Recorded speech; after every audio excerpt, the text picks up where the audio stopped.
Talk with the mayor. Here's the mayor. Rudy. Now, last night, you might realize it was only the second time since Ted and I started this venture that I was not able to be on. One of those was a night that we had to travel.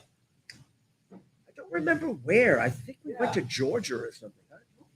Some special thing we had to cover, and we were going to do a pre-recorded one, but we didn't. We were too inexperienced at the time to figure out how to do it. That's not what I heard. I heard you're very experienced. We were we're going for the other kind of audience now, huh? Well, I'm going to change that immediately because until Easter, every once in a while, I am going to start the show in honor of Attorney General Merrick Mephistopheles Garland. His middle name, I found out, is Mephistopheles. You didn't know that. Mephistopheles is the old name for the devil used by Goethe, but he does belong to satanic rites, I am told, by a very good source. Well, not really. I'm making this all up. However, he does seem to hate religion. He hates God. He hates Republicans. He thinks all MAGA Republicans are terrorists. He thinks that parents who seem to have concerns about their children being mutilated are terrorists. That the state should have a determination. State should decide, you're a boy, you're a girl, that's it, come on. Just like they do in Animal Farm or in the Soviet Union or in a fascist state. Or, gee, wouldn't that help his son-in-law become really rich? Because did you know, but the screwy press, including the Fox News, will not tell you that his son-in-law owns a company that tries to convince children to switch their sex. Yeah, that creep, that pervert that you see there lying almost every day, who's taken the Justice Department and made a disgrace out of my favorite department. The man who pronounced that parents are terrorists, his son-in-law makes millions trying to convince 5-year-old kids that maybe they're not boys. It'd be tough meeting him. I don't know if you know what I mean by that. Those of you who know me know what I mean by that. It'd be tough meeting that guy. So in honor of him, I'm going to go to the missal of the Holy Roman Catholic Church. This is, I'm not sure if this is the old missal or the new missal, but here's the good thing about it. It's the missal. It's the missal that is used for the Latin Mass today. So this is now a week ago Wednesday, Ted. Correct me now if I'm wrong here. A week ago Wednesday was Ash Wednesday. That's correct. Because we were in East Palestine when that was Ash Wednesday. This Wednesday was the first Wednesday after Ash Wednesday. So I will read the opening of the Mass tomorrow. Okay. And you tell me if you would like. I think I begin with the opening of the Mass that I remember from being an altar boy, half asleep, having memorized it, but having a card in front of me to help me, like at 6:00 Mass. In nomine Patris et Filii et Spiritui Sancti. Amen. In troibo ad altare Dei, ad Deum qui latificat juventutem meam. What a beautiful way to begin a worship service. The priest in beautiful vestments, the altar boy in his little black tunic, and two of them usually, next to him, right below him. They all kneel down. The priest at the highest kneeling pew and the altar boy is right behind him. And they say, in the name of the Father and of the Son and of the Holy Ghost, amen. The priest says, I will go in unto the altar of God, because he hasn't gone to the altar yet. And the altar boys respond from the Psalms to God. Deum, qui latificat, juventutem meum. To God who giveth joy to my youth. What a beautiful language. Now, the atheist, God-hating communist, who's our attorney general, thinks that people who find some comfort in this or some special meaning in this are radical white something or others. Do you know the Latin Mass is very popular in Africa, idiot? But of course you are an illiterate make-believe judge. Yeah, you probably memorized the stuff from the Ivy League law school, but you never read the history of religion, I bet. I bet you never realized that the Catholic Church is called Catholic, universal, because it's all over the world. It's the most heavily represented religion in Africa, second most heavily represented in Asia, the most represented in South America and North America. Not just talking about Christianity. I'm talking about the one that you think are a bunch of white supremacists, which are now probably half black and brown, who are some of the most dedicated members of the church and who love this Mass and who love the idea of learning Latin. You know why? Because it makes them more intelligent. You know what will happen if they become more intelligent? They'll figure out what you and your phony party are all about. We'll read more of it as we go along. I mean, the second paragraph, it goes on then for the priest reading Psalm 42, which is, Juteca mea Deus et discerne causam meam digente non sancta, ad hominem inique et doloso ero tu. And the altar boy, this I'll do better, qui tu es Deus fortudo meo, quare rima polisti et quare tristis, in cedo dum anegat me inimicus. The priest says, judge me, O God, and distinguish my cause from a nation that is not holy. Deliver me from the unjust and deceitful man. Boy, do we need that. And the altar boy responds, for thou, O God, are my strength. Why hast thou cast me off? And why do I go sorrowfully with the enemy afflict me? And it goes on to explain how to overcome that. Then the Mass tomorrow, just to show exactly how much of a radical I am, has an extraordinarily long epistle. Extraordinarily long. Oh, go to Mass tomorrow. You're going to be there for a while. It's about Rebecca and Jacob and Esau. I don't know. You think the Catholic Church is just a New Testament, right? Wrong. The Mass, many of the readings in the Mass, in fact, the first 3 readings of the Mass come from the Jewish Bible, from whence our religion comes. It's read in Latin. Be interesting if they read it in Hebrew, wouldn't it? But in Jesus' time, they read it in Aramaic. So it would have been unusual to read it in Aramaic? In Aramaic, yeah.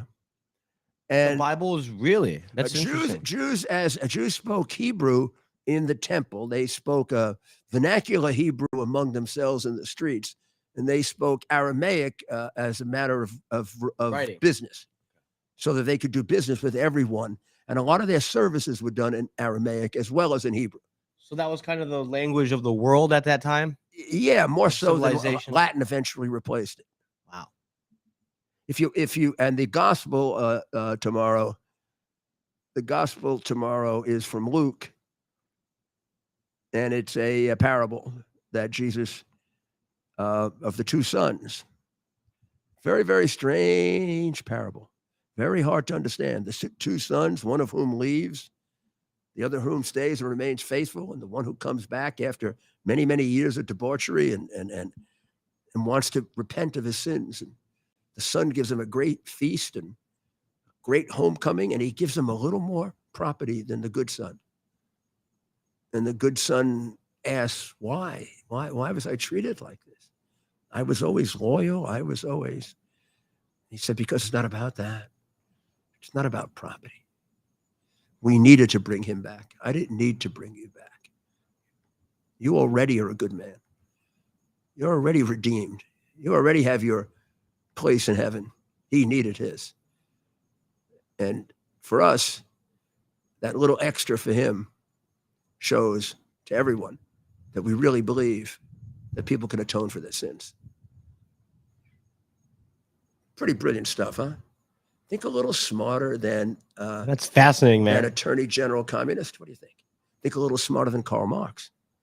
Well, damn you're just missing a white collar, Mayor, and you could be sitting here as as probably Father Giuliani, I have just been recorded in the FBI Catholic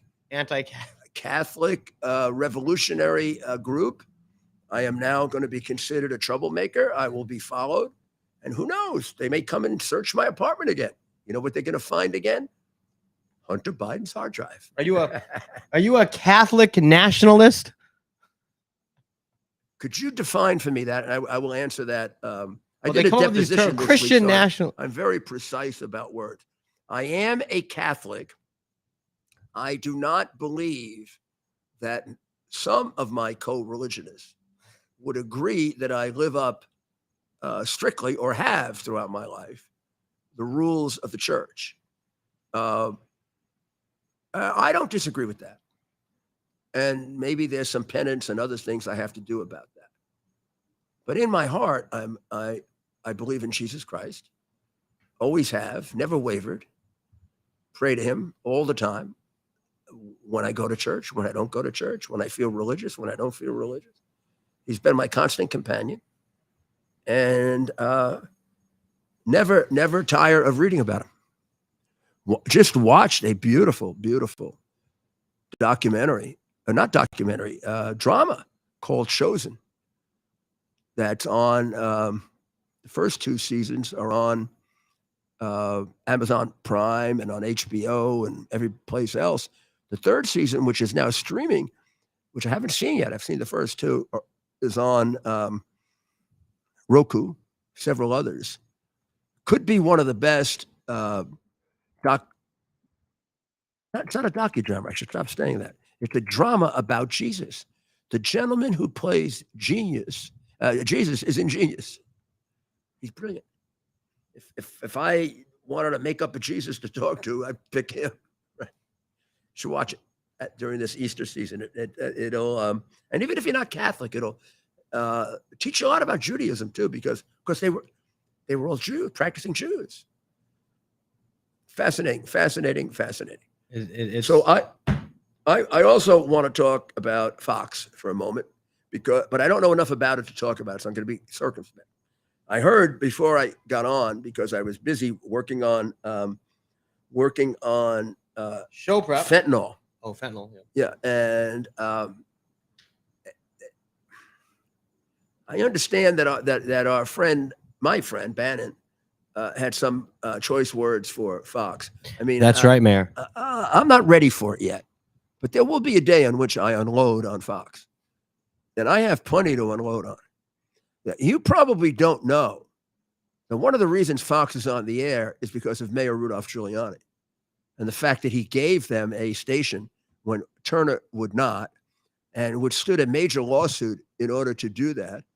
And I did that mainly because of my belief that they would be a free and independent voice. Many people thought I did it because of my friendship for Roger Ailes, or I did not have a friendship with Rupert Murdoch at the time. I developed one. And he was not a particularly consistent supporter of mine when I ran for mayor. He was the second time, but by that time, if you didn't support me for mayor, you probably should have gone to remedial something school. But I was always very close to Roger Ailes. He was one of my closest friends, and I love Roger Ailes. And I consider Roger Ailes to be one of the most maligned, horribly treated people, and one of the great creators in this industry, including of great benefit to people like Rush Limbaugh. And Rush would tell you that if he were here. Rush would tell you he made me. O'Reilly, I'm not sure O'Reilly would tell you that, but he did. Hannity, I think Hannity would tell you that. Greta Van Susteren. I mean, we can go on and on. Well, let's just stick with the facts for a minute, and then we'll go through the history. You're entitled to know this history before the 2024 election so you can make your choices. And you're probably entitled to know it well in advance so that you can put in your antenna what to trust and what not to trust about Fox, because it's very different than it was before. And when we make up our list of the stations we can trust and the stations we can't, that is not one to put in the all trust category. I say that with tremendous pain because I loved Fox. Very, very few people probably appeared on Fox more than I did. What they've done to me is intolerable. It's the same kind of mean, vicious attempt to destroy me as a person, as a lawyer, to destroy my source of income that the left wing has put me through. And I did a tremendous amount for them.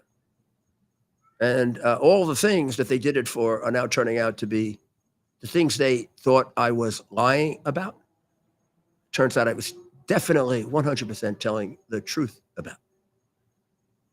You tell me where they have proven one place where I've lied.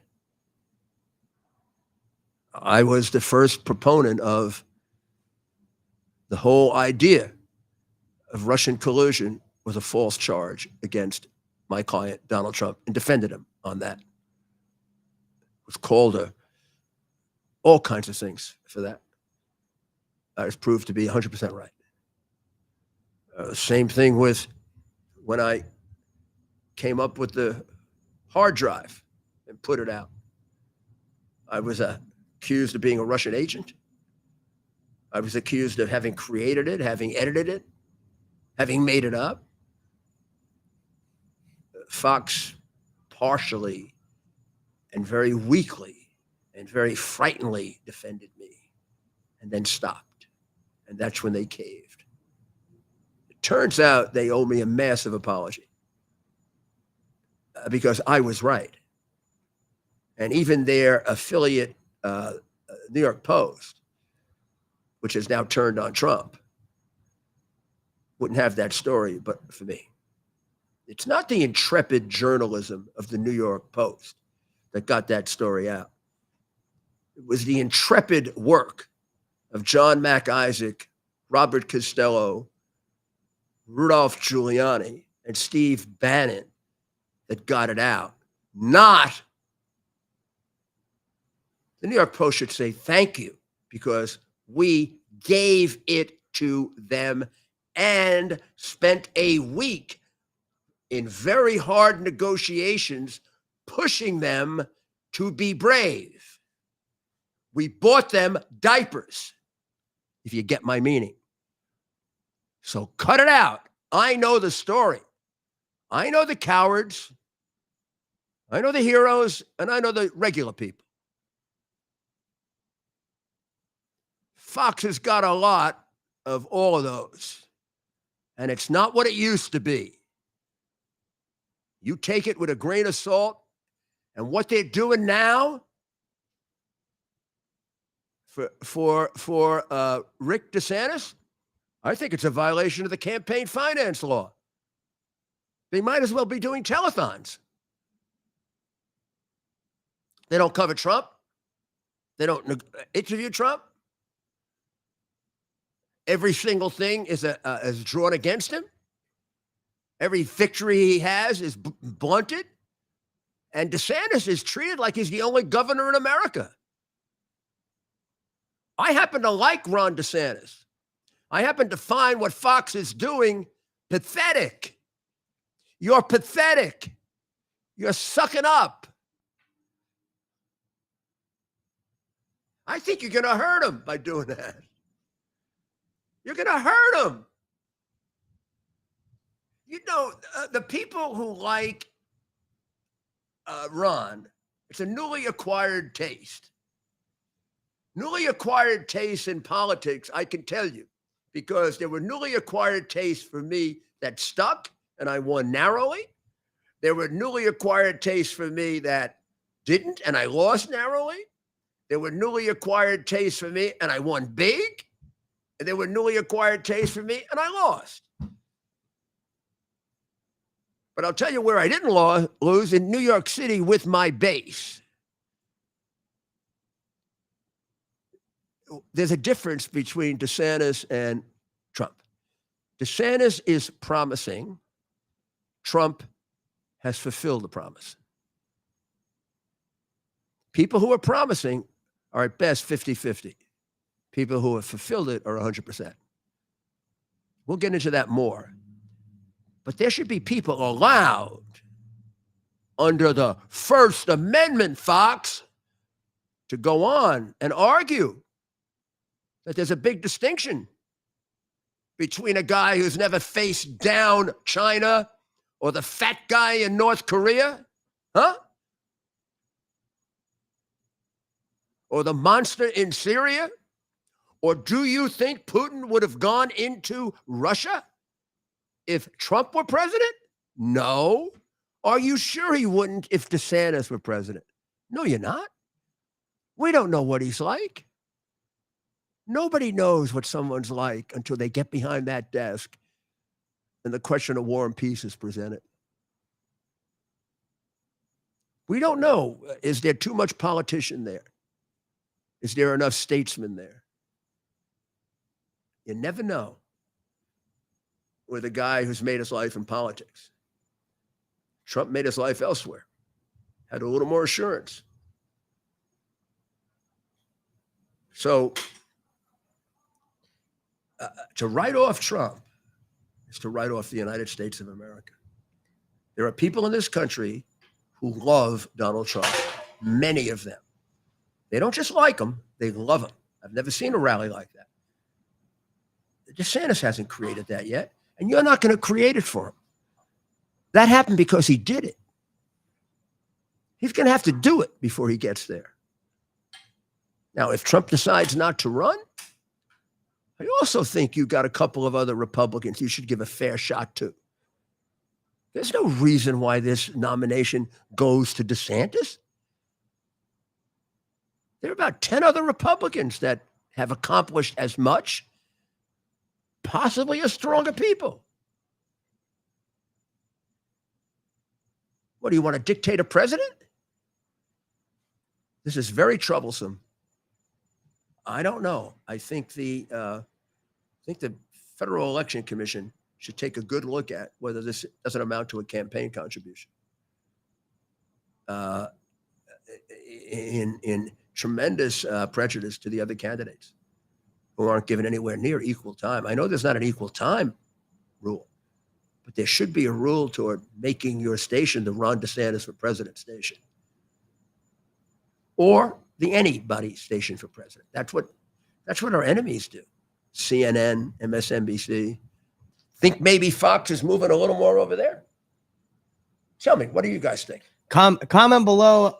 What are your thoughts on Fox? Have they gone woke? Are they now a station that we can trust? What is your thoughts? And also let us know if you make a distinction between daytime and the nighttime opinion hosts. I know that's another. I don't understand the distinction when you said daytime. It During the suggested something. Yeah. That, News, straight news.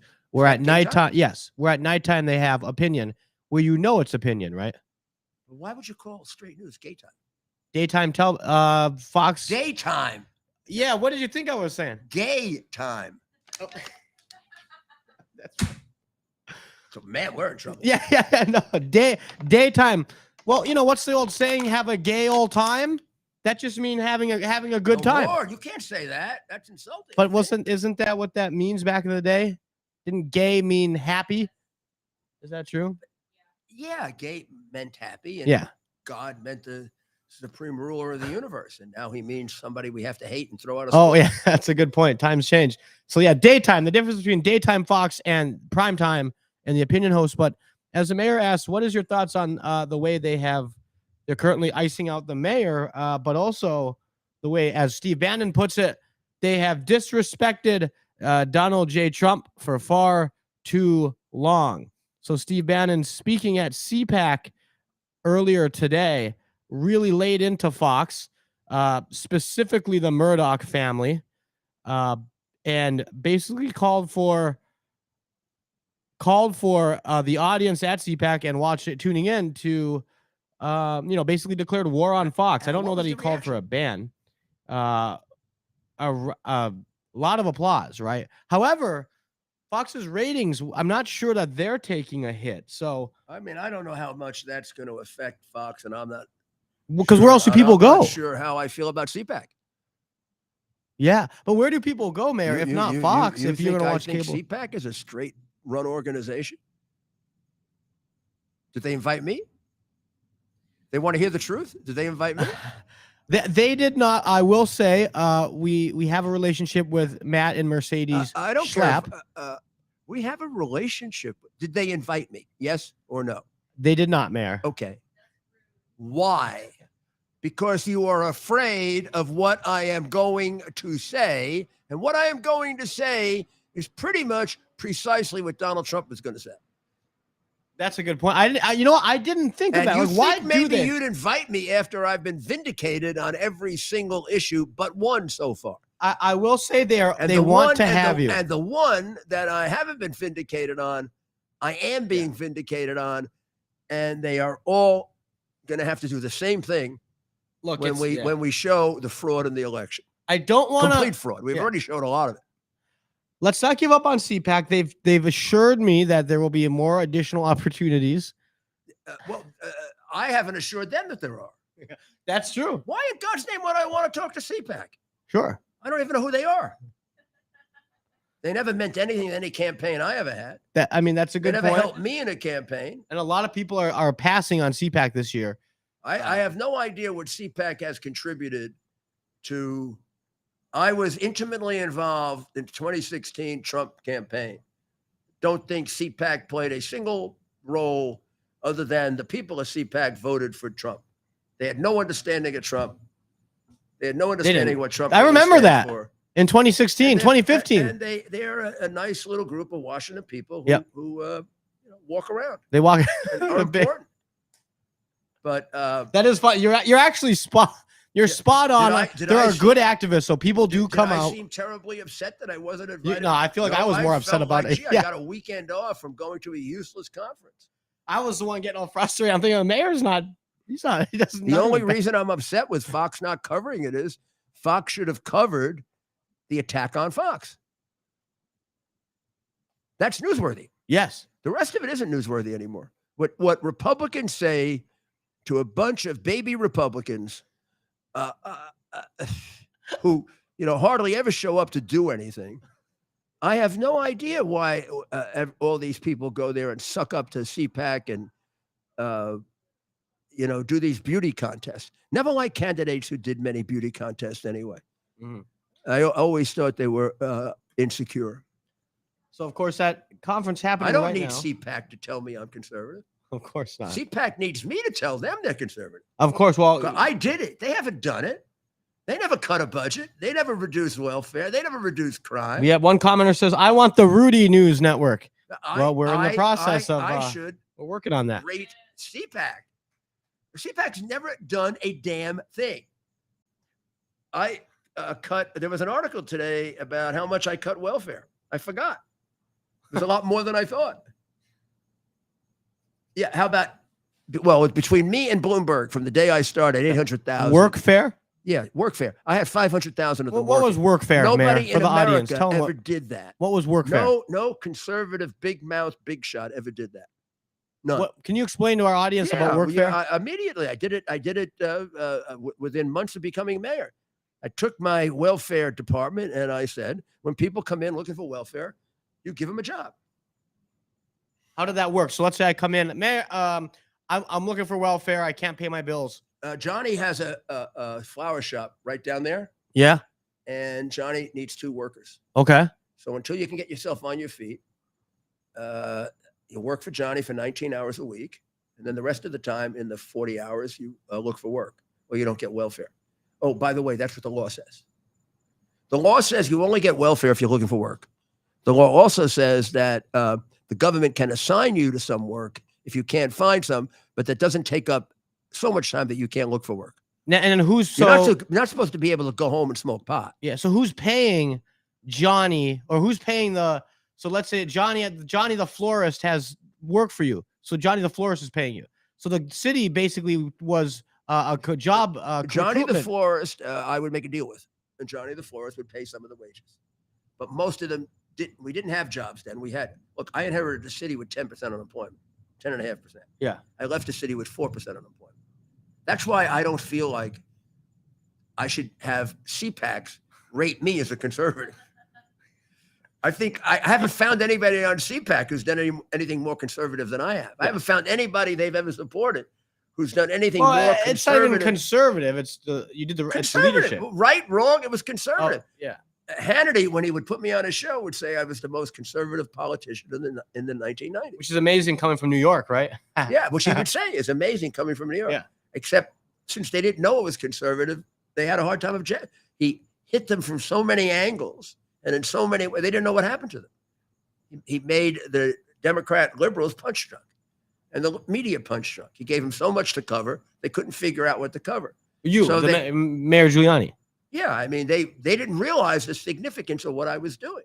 Yeah. Because I overloaded them with information and data and problems and scandals and all kinds of stuff that we would put out. We were an information machine working on the fact that we believed we had more energy, more ability to produce things, or a hell of a lot more intelligence than the press. What happened to workfare? Does it still exist today? Eventually, it wore down as Bloomberg became somewhat more liberal. Although he did take off another 200,000 and get him on workfare at the beginning, but then when he slided over to becoming a Democrat, he started becoming, a nanny stater, a dependent nanny stater. But then when de Blasio came in, he ruined the whole thing. Yeah. Had de Blasio left it the way Bloomberg gave it to him, it would have been okay. It still would have been better than any state or city in the country. The major destruction of New York began with, he must have been brought to us from hell, Bill de Blasio. The major destruction, he did in 8 years, he destroyed everything that myself and Bloomberg accomplished. I remember, and we had somebody say and to some extent, even things that Dinkins and what did Dinkins do? Well, he contributed to things like straightening out the capital budget of the city. Started with Koch. Dinkins continued it. He didn't do a lot of things, but he did things that you wouldn't know, but things that were very, very good for the stability of the city. He wasn't like a jackass like de Blasio. Yeah. De Blasio just He understood government. He understood the fundamentals of government. Yeah. And he didn't ruin government. He just, was in over his head, maybe. Yeah. I mean, I think a lot of people would say that David Dinkins in a different time would have been a different mayor. But let's switch it around. Suppose de Blasio had beaten Koch. He was the one who did it. Ruined the city for 4 years, and I got it and fixed it. He couldn't have ruined it much more than it was. I mean, and no matter how much he ruined it, I was going to fix it or die. So I wouldn't be here to talk about it. One or two things were going to happen. I was going to fix the city completely, or I was going to die. Trying. Yeah. There was no. I would say this to my workers, and at the beginning, they wouldn't believe it. We do not fail. Doesn't mean we don't fail on our first effort. If we try an effort to reduce crime and we don't, we go back, we stay up until we come up with the answer to reducing crime. And then we do it again. And you were always working. I mean, if you were asking your guys to be out there plowing the streets after a snowstorm, you were up too. You were on the phones. You were talking, working on other things in different parts of. You had a good team. You had to be able to delegate a little bit. I had a brilliant team. I've met a number of these. I had people. A great team. I had a brilliant team. It was the reason for my success, and it's the reason for any any president, mayor, or governor's success. Tommy Thompson, who was a great governor of Wisconsin, had a tremendous team. I stole some of his team, I should tell you. Ronald Reagan had an unbelievable team. I'll tell you who did not have a great team, who was a great president, Donald J. Trump. I was waiting for that. Some of those cabinet picks, and I mean, you're president of the United States. I think you can talk to his friends who are still loyal, like me. Yeah. And the Judases who were loyal and now are with the DeSantis or whatever. Yeah. Coming around this time of year, Judas has become, popular. Yeah, he'll be back. And I see a lot of right? I see a lot of Judas in these people. They all come back though, right? They're all going to be in a year. Yeah. So far, they've only gotten like about 4 or 5 pieces of silver. They're looking for more. And a lot of them are the kind of people who say 30 pieces of silver. The inflation rate is Jay, you want to buy me out? Like the bankers and wow. And now that they're seeing the polls, Trump's coming. I know these guys. I know these guys. These guys need diapers. They definitely need diapers. Some of them, and they take these polls so seriously. Yeah, they live and die. I mean, they're all over there because the DeSantis polls were so good for a while. Now the polls are going the other way. They're sitting there. Give me another pill.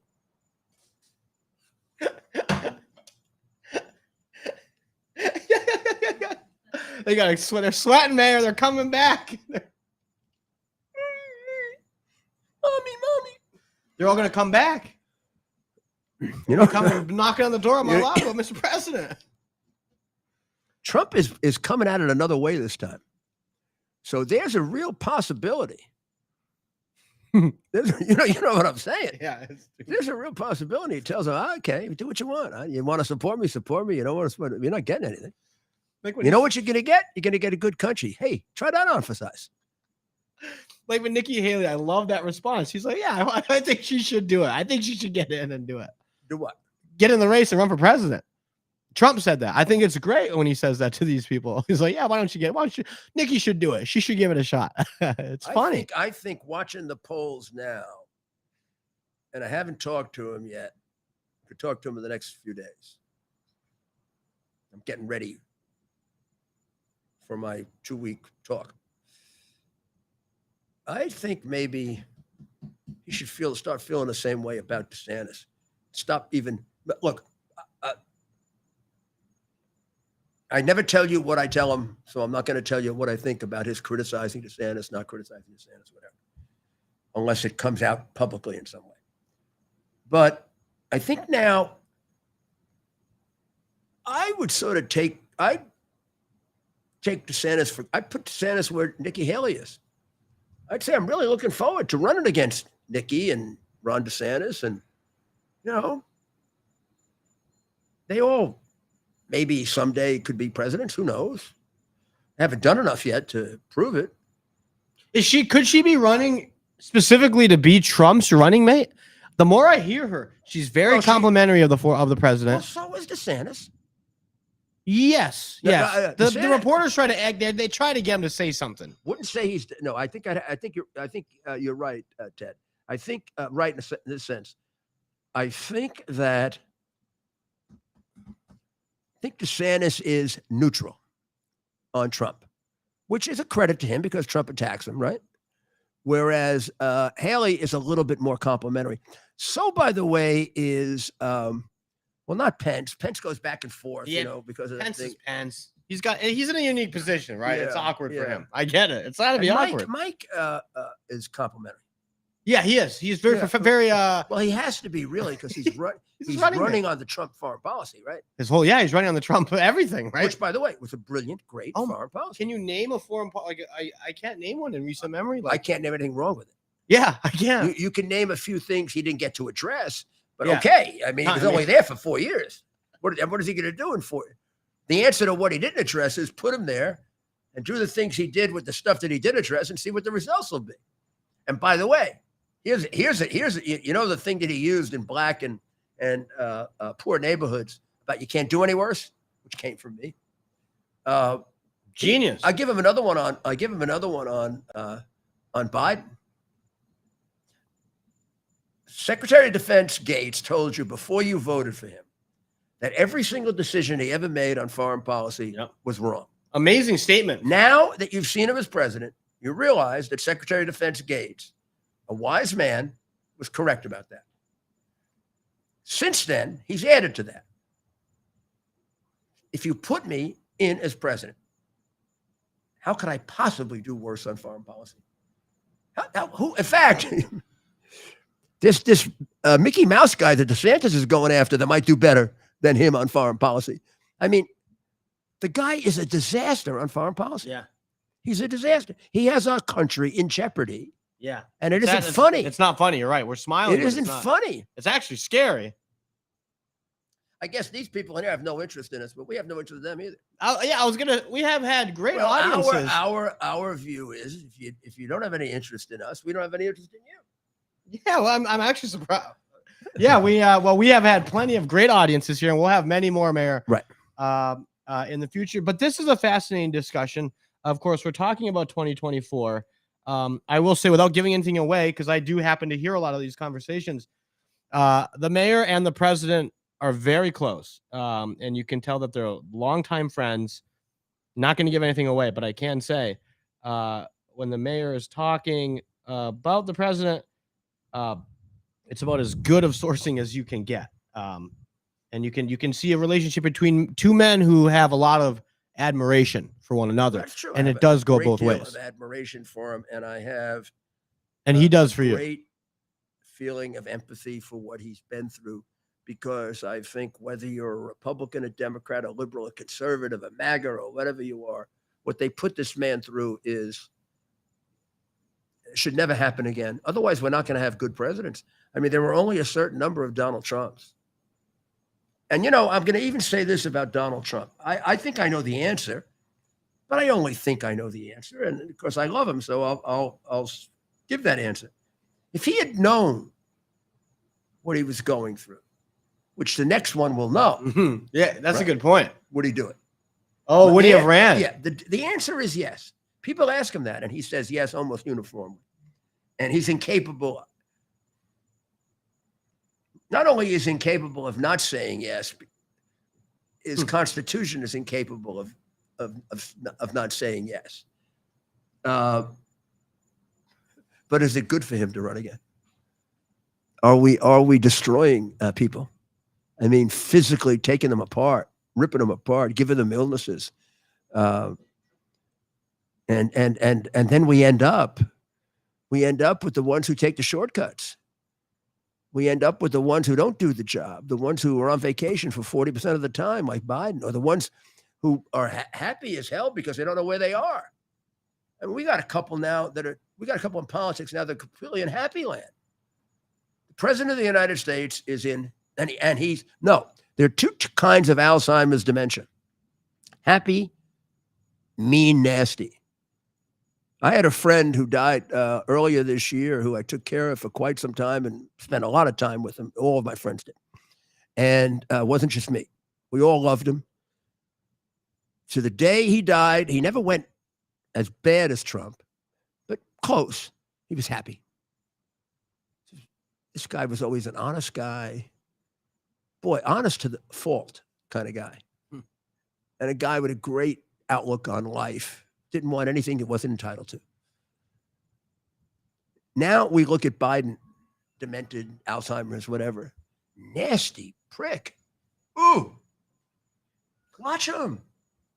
Look what he did with that woman. Look what he did with that woman. We talked to her on the radio today. Rebecca. I mean, Rebecca's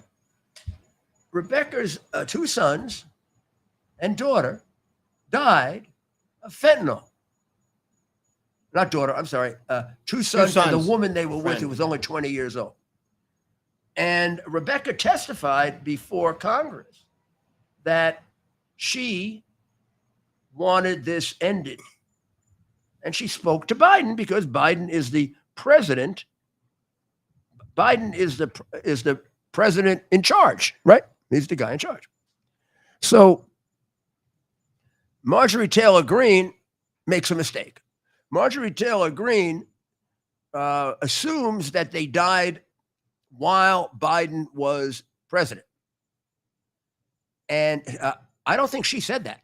Marjorie Taylor Greene assumed that, and then charged Biden with causing the death.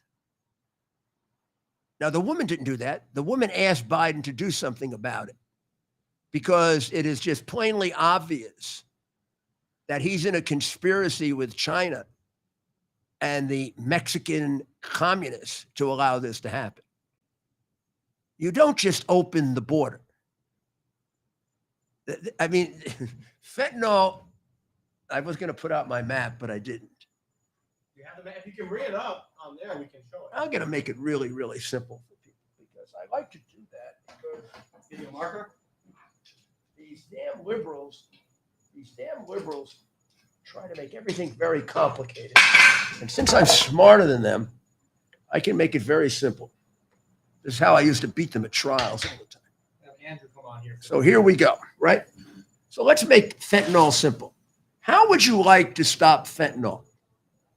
You are now getting a lecture from the American who reduced more crime than any American in history. So consider this a valuable lesson. Fentanyl comes from China. Oh, let's say 90%. It goes from China to only one place called Mexico, where it's processed. There we got 100% because we get a little fentanyl from extra places. And from Mexico, it goes over the border, nice and conveniently, almost all in Texas. What's the 90% next to China and the 100% next to You Mexico? get about 10% of the precursors for fentanyl in other countries. Okay. You can go to Vietnam, you could go to Laos, you could go to. Okay. So 90% of it comes from China. Yeah. The other 10% elsewhere. Okay. And China does everything it can to wipe out those other ports. The competition. Yeah, Yeah. the competition. But it all goes in through the cartel. They say two cartels, Sinaloa and El Golfo.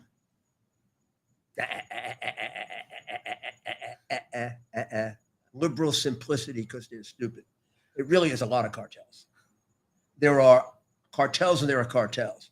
There are massive cartels that bring in hundreds of millions of dollars worth of fentanyl. That's the kind of money we're talking about. And there are smaller cartels that operate maybe like in the interstices of these major areas of import, okay? So now you tell me, what do you do to stop it? Here's what the Democrats want to do. Democrats want to buy more agents to reverse a fentanyl overdose. When you get it and it comes into the USA, that's one of their big bills. I don't know what it's called, nicodine or picadine or pagadine.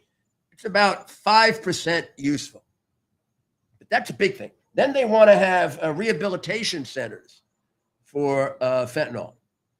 You can't rehabilitate someone from fentanyl because they don't know they're taking it. They think they're taking heroin. They think they're taking cocaine. They think they're taking marijuana. They think they're taking, like the ladies, 2 children, Percocet, a prescription drug. Maybe they're getting it black market. Maybe they're getting it from a pharmacy. They think they're taking any of the both prescription and illegal psychological acting drugs. So some guy could think he's taking a small amount, his usual amount, a little bit of marijuana, and not wake up. Oh, yeah. That happens all the time, happens every weekend. The numbers are exceedingly high. It is getting to a point where I got to take a good look at where do you cross the line? Are more people dying from fentanyl with the more, I hate to use the word, but let's just use it for this purpose, the more benign drugs as opposed to heroin?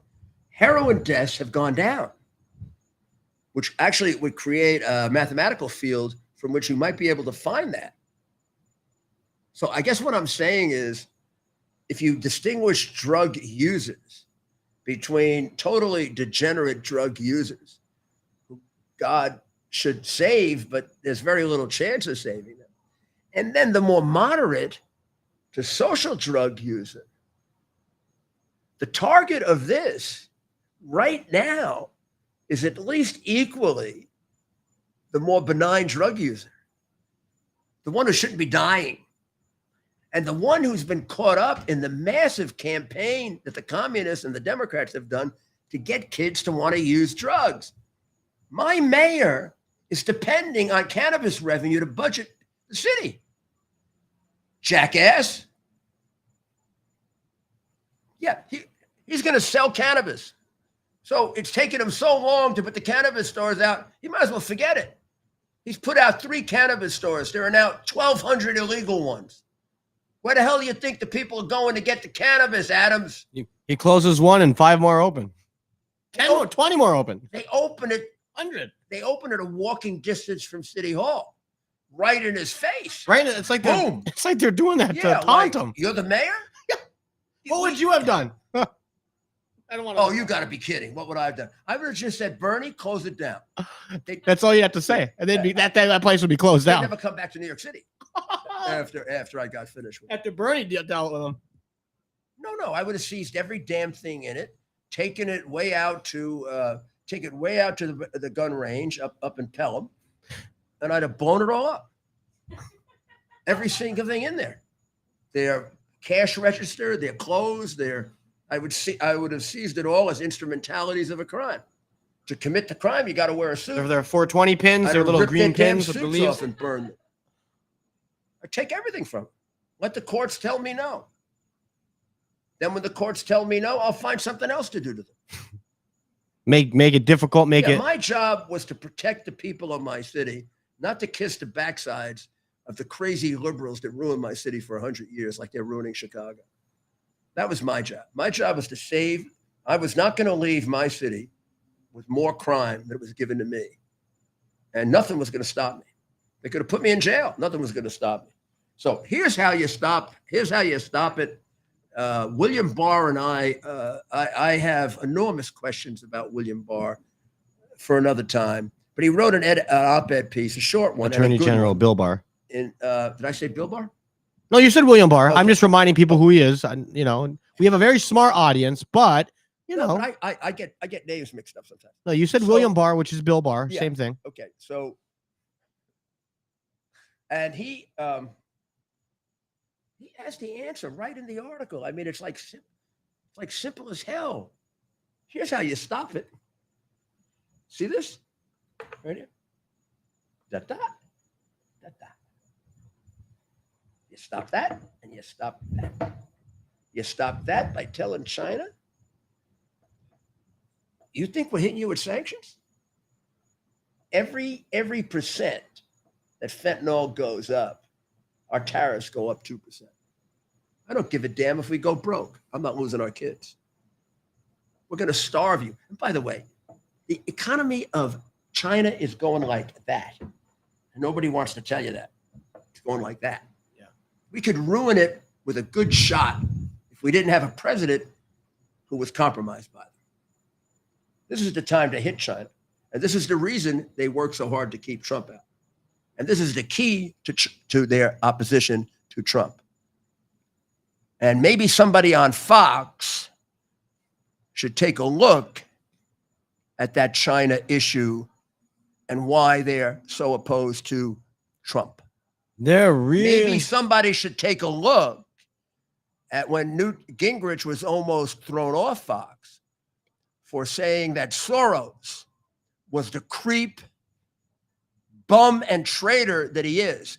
I'm saying it, Soros, sue me, and also say that I'm an anti-Semite, because I will assert that I'm a better Jew than you are, and I'll prove it. Anybody can go figure out why I'm a better Jew than you are. Just try. Well, Google makes it hard to find. Try DuckDuckGo. Look under his teenage years. Let's find out what kind of Jew he is. Let's see if he even believes in Judaism. Let's see if he even respects Judaism. Let's see if he even respects the state of Israel.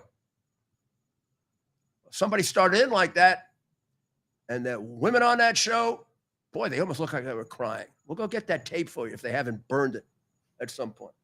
There are a lot of deals going on here, and they better stop because America is in too much trouble for these damn oligarchs to be calling the shots. Who gives a damn who Rupert Murdoch wants for president? You give a damn who Rupert Murdoch wants for president? I give a damn who the people in East Palestine want for president. We know who that is. I give a damn.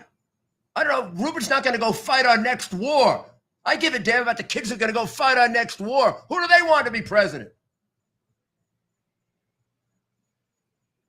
Well, here's the answer.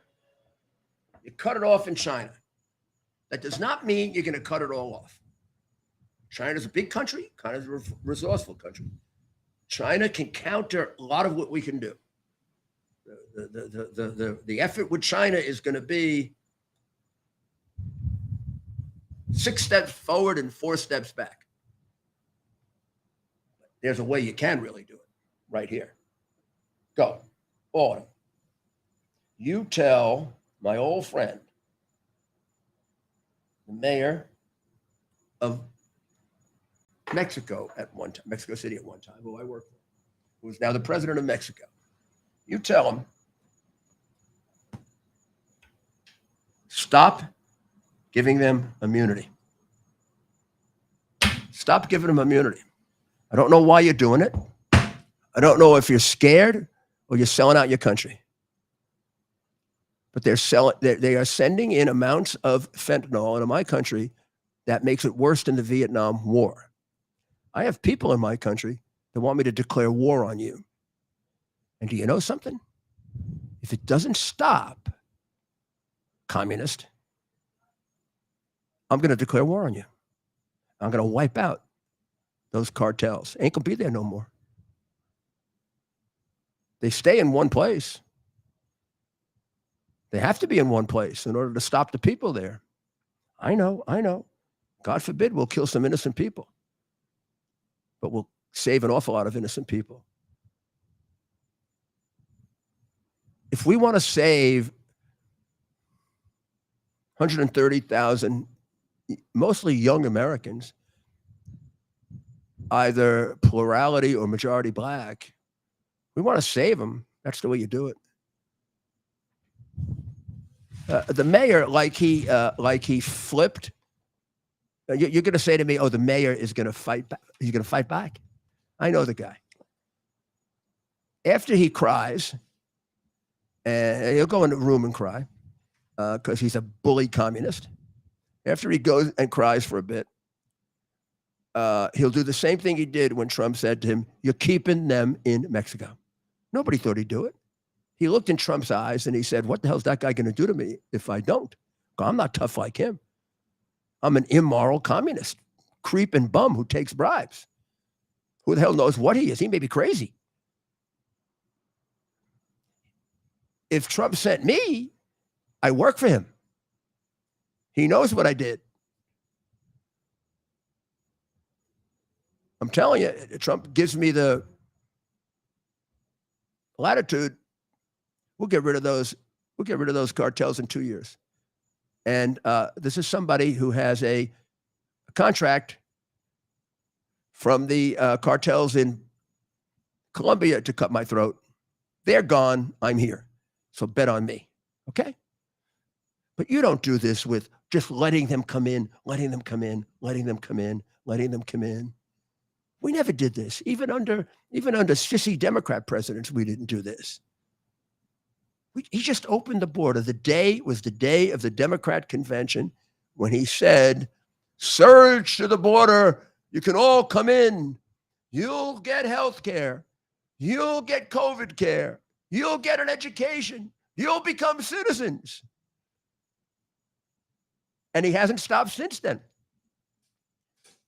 4 million people have come in that we have identified since this bum has been president.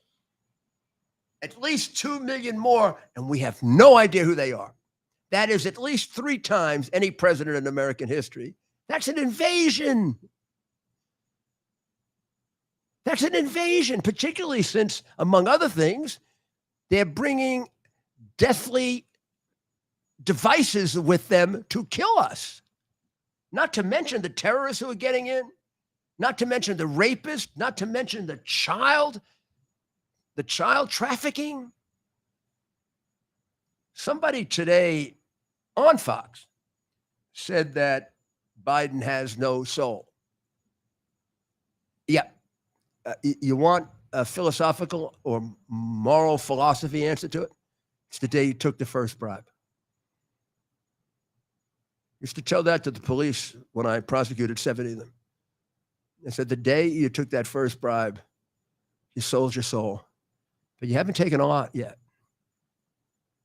You can come back. You can take the step back. You keep doing it, there'll be a point at which you'll never be able to take the step back. Biden took that step way before you got to meet him. Probably even before I got to meet him. And it is ruining our entire country. The country is rotting from the top morally. This Easter and High Holy season might be a good time to reflect on the major problem we have in this country.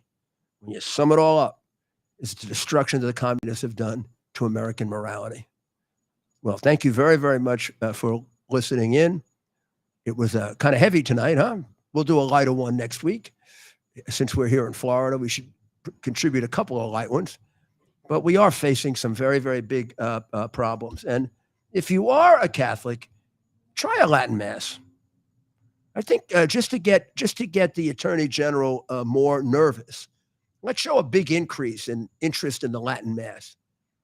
Maybe it has switched the Pope from being a liberation theologist to kind of like appreciating American conservatism, which is the biggest defender of Christianity. And I'd also ask the Pope maybe to read the story of Our Lady of Fatima, kind of give him an idea of what communism meant to the mother of Jesus. Okay. Well, thank you. And you have a wonderful weekend. We're going to have a great podcast out. We have one out right now. We're going to have one out on fentanyl also, so you can follow up on that. We're going to be on Sunday on WABCradio.com with Dr. Maria, and you'll get plenty of information about fentanyl from her, particularly in how it's treated and how devastating it is and how impossible it is to detect. And then we'll be back on Monday night and Monday afternoon. Okay? Well, God bless you. God bless America. And tomorrow morning when you wake up, you say, Dear God, thank you for allowing me to be in America.